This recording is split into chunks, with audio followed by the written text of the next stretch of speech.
नमस्कार मित्रांनो, आज आपण एर्टिगा स्मार्ट हायब्रिड हिचे पिस्टन असेंबल करणार आहोत। तर आपल्याकडे जो सेट आहे पिस्टन, सीआर बेरिंग आणि स्लो आहेत ब्लॉकचे, याची संपूर्ण माहिती तर मिळणार नाही या शॉर्ट व्हिडिओमध्ये, परंतु कशा पद्धतीने नेमका ब्लॉक बोर केल्यानंतर त्यामध्ये नवीन स्क्रू ठोकले जातात। जसं आपण काही गाड्यांमध्ये पाहत असाल की मोटरसायकलचा आपण ब्लॉक बोर करतो त्यावेळेला त्याची साईज वाढवली जाते, परंतु कार लाईनमध्ये तसं नसतं। आपली जी काही प्रॉपर स्टँडर्ड साईज असते पहिली कंपनीची, त्याच साईजचा स्लो हा ब्लॉकला बोर करून त्यामध्ये टाकला जातो आणि नंतर नवीन पिस्टन त्यामध्ये असेंबल केले जातात, जेणेकरून आपलं जे गाडीचं ॲव्हरेज आहे त्यावरती कुठलाही फरक पडत नाही।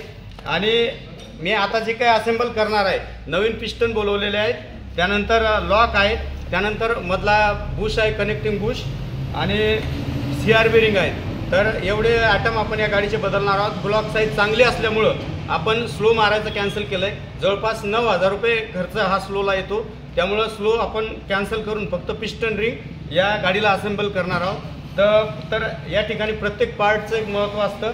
जसं सीआर बेरिंग बघा, या सीआर बेरिंग असतात, यामध्ये सुद्धा ऑइलचं लुब्रिकंट असतं। कधी कधी आपल्या सीआर बेरिंग घासतात, क्रँक घासतो, तर यामागं ऑइल पर्क्युलेशनचे कारण असतात किंवा कधी कधी गाडी गरम झाल्यामुळे सुद्धा ह्या गोष्टी खराब होत असतात। तुम्हाला सीआर बेरिंगची कंडिशन या ठिकाणी दिसते आहे, कशा पद्धतीने सीआर बेरिंगला क्रॅश पडले आहेत। जर आपला क्रँक खराब झाला तर या सीआर बेरिंग बदलून काही फारसा उपयोग होत नाही। इथं तुम्हाला सीआर बेरिंग लाल झालेली दिसते आहे प्रॉपरली, आणि ज्या सीआर बेरिंगला होल आहे ती खालच्या बाजूने बसते, कारण या कनेक्टिंगला ऑइल पर्क्युलेट इथून होत असतं।